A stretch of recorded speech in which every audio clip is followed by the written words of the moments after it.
আসসালামু আলাইকুম। সাদিক কায়েমের ফ্যান ফলোয়ার যারা আছেন তারা ভিডিওটা শেয়ার করতে পারেন। রাজনৈতিক দল হিসাবে শিবিরের আদর্শ, জামাতের আদর্শ এগুলো নিয়ে অনেক বিতর্ক আছে, কিন্তু কিছু কিছু কাজ যেটা অনুসরণীয়, অনুকরণীয়, আমার মনে হয় যে প্রত্যেকটা রাজনৈতিক দলের উচিত এই কাজগুলোকে ফলো করা। সাদিক কায়েম তো একটা ওয়ান ম্যান আর্মি হিসাবে প্রমাণ করছে যে what ever he can do. সেই প্রত্যন্ত একটা গ্রাম থেকে মাদ্রাসা পড়ুয়া ছাত্র থেকে ডাকসুর ভিপি, এমনকি ছাত্র শিবিরের নেতা হিসেবে সব ভোট পায় নাই। তার যে পলিটিক্যাল মেকানিজম, 5ই আগস্টের ঘটনার পিছনে তার যে মাস্টার মাইন্ড, ছাত্রলীগের সম্পৃক্ত হওয়া, শেখ হাসিনা পর্যন্ত পৌঁছে যাওয়া, এই সকল কিছুর বাহিরও তার আরেকটা পরিচয় ছিল, মানবিক পরিচয়।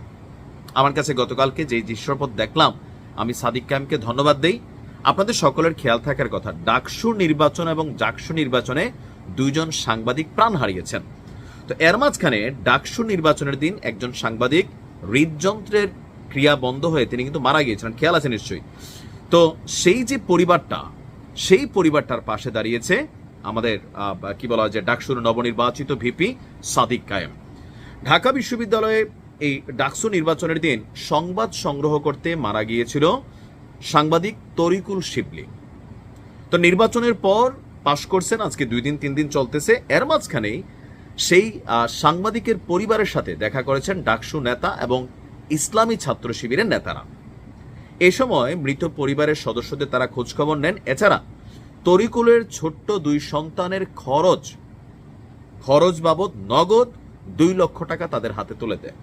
দেখেন, এই 2 লক্ষ টাকাতে তাদের সারা জীবন চলবে না, কিন্তু রাইট নাও একটা সংসারের যে উপার্জনের চাকা, আমরা একজন প্রবাসী, আপনি বুঝতে পারবেন, একজন বাবা, একজন বড় ভাই যার ইনকামে সংসারটা চলছে, ঢাকা শহরের মতো একটা জায়গায় লাইফটা বিভিন্ন জায়গায় কানেক্টেড হয়ে আছে, হুট করে যখন সে আর্নিংটা বন্ধ হয়ে যায়, পরিবারটা মৃত্যুর শোক কাটানোর পাশাপাশি অর্থনৈতিক সমস্যাগুলোতে সাথে সাথে পড়ে।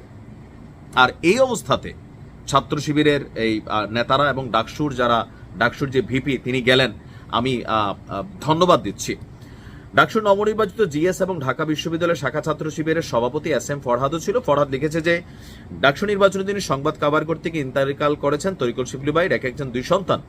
বড় সন্তান আয়াতের বয়স 4 বছর, ছোট সন্তান আজমিনের বয়স মাত্র 1.5 বছর।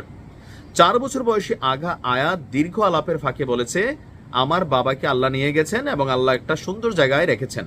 যেহেতু বাবা আসবেন না, তাই আমি আমার মা এবং ছোট বোন আজমিনের খোঁজখবর রাখবো, আদর করব। অবুজ শিশুর মুখে এমন কথা আসলেই ভারী কথা। বাবা যায়, ছোট্ট একটা পিচ্চি বাচ্চা বলতেছে যে মায়ের খেয়াল রাখবে, তারপর হচ্ছে ছোট বোনটার খেয়াল রাখবে। তো শুধুমাত্র এই 2 লক্ষ টাকা যে দিচ্ছে তা না, তাদের বক্তব্য যে তারা সব প্রয়োজনে সাধ্যমতো এই পরিবারটির পাশে থাকবে। আমার মনে হয় যে ডাকসু নির্বাচনে যারা পরাজিত হয়েছেন অথবা অংশগ্রহণও করেছেন, লাইক ছাত্রদল বা আরো যারা আছে এনসিপি, তারাও তো এখানে ক্যান্ডিডেট দিছে। তো প্রত্যেকটা দল অনেকেই দিছে, কেউ স্বতন্ত্র হয়েছেন, প্রত্যেকের উচিত এই পরিবারটার পাশে সহমর্মিতা জানানো। এখন হয়তো আগামীকালকে অনেকেই যাবে, বাট শুরুয়াতটা কিন্তু তারা করছে। তা আমি মনে করি এরকম ভালো কাজ দেশে হওয়া উচিত, এমনকি মানুষগুলোকে মূল্যায়ন করা উচিত। যে সাংবাদিক মারা গেছে, একটা নিউজ হচ্ছে, শেষ, আমরা ডাকসু নিয়ে সবাই ব্যস্ত ছিলাম, ভুলেও গেছিলাম। তো সাদিক কায়েম, ফরহাদকে, ছাত্র শিবিরকে এই জায়গাতে ধন্যবাদ। আমার মনে হয় যে ভালো কাজে হিংসা করা ভালো। কালকে অন্য দলগুলো গিয়ে 4 লাখ, তো তাদের দেখা দেখি পরশুদিন আবার শিবির দিবে 8 লাখ, এইভাবেই পরিবারটা কোটি 2 টাকা পাওয়া যাক।